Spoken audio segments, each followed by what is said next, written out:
Visordown. From time to time we tend to come across other road users that actually want to help out motorcyclists, which usually involves moving over to provide more space for filtering riders.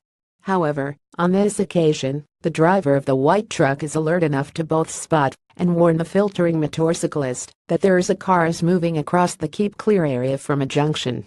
In comparison, the video below shows a car driver arguably trying to help the motorcyclist, but instead, while this happens,